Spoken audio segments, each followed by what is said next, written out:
Welcome to the very first episode of Becoming a Pro Player.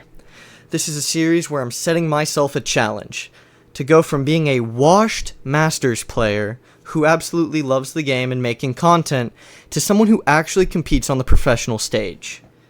Now, to be quite frank, this isn't going to be easy. The competitive scene is full of players who are way better than I am. People who've been playing for many years longer, since 2017 when the game actually came out. And then there's players already on established teams that are going to be standing in my way for my future goals.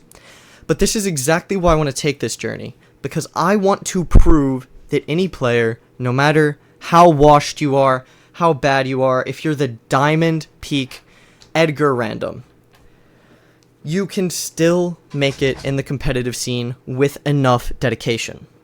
Now, for this series to be a success, the biggest milestone I've set for myself is competing in the North America monthly qualifiers.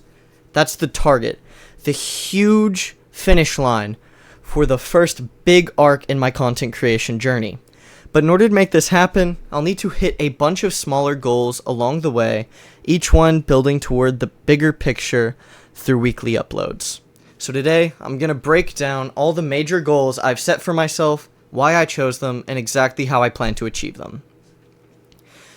Let's start with the big boy, competing in North America monthly qualifiers. These qualifiers are the entry point into the official final circuit for World Championships. To even stand a chance and get past qualification stages, I need to play at a consistently high level across multiple modes and maps, understand the drafts inside and out, what's strong this season, what's weak this season, and how to counterpick effectively no matter what number pick I have or what my randoms pick. I need to build synergy with a professional team, or what's going to become a professional team rather, because no matter how good you are individually, qualifiers are won with coordination. You can see this through SSG. They weren't looking that good in the pro bracket, but through this past qualifier, they proved that by locking down their coordination, they can beat even the best of teams. So how do I get to this level? My plan is to treat every ranked game, every scrim, every community tournament as practice. I'll be studying drafts, watching pro VODs, and taking notes on how top players approach these situations.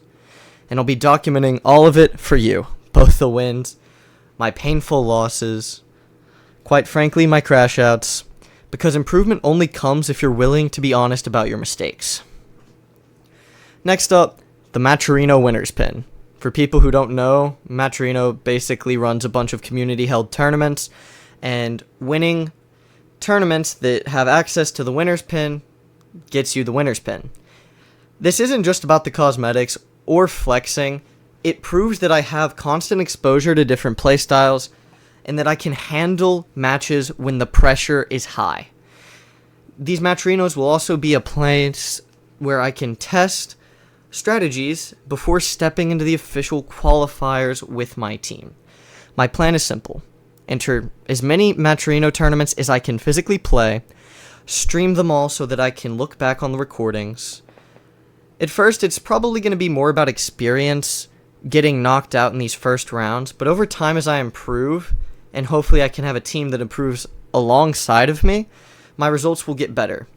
Eventually, that pin will be mine.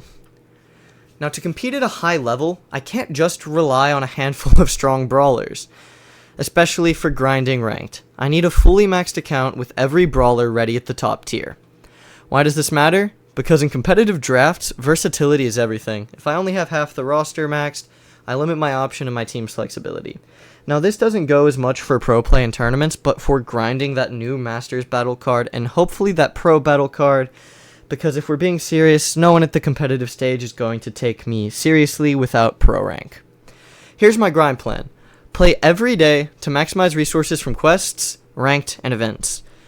Upgrade the most meta-relevant brawlers first so I can slot them into my ranked gameplay effectively. Then I can slowly build towards a fully maxed roster so I'm never caught off guard in the draft where I'm basically forced to pick a bad brawler into a bad matchup. Now let's talk about one of the most ambitious goals besides going into North America monthly qualifiers, getting signed to a professional organization. This one's a little more tricky because it's not something I can control directly. It's not like I can just apply and say, sign me. What I can do is make myself worth signing and put myself out here through my content creation journey. This means building a strong competitive record, showing consistency in tourneys, growing as a content creator because organizations want players who can also represent their brand, not just help them win tournaments. Networking with other players, coaches, and organization staff so I can be visible when the opportunity comes up. Will it happen right away? Absolutely not.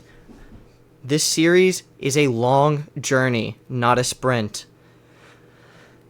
But hopefully, in the end, a professional organization will see my potential and give me a shot.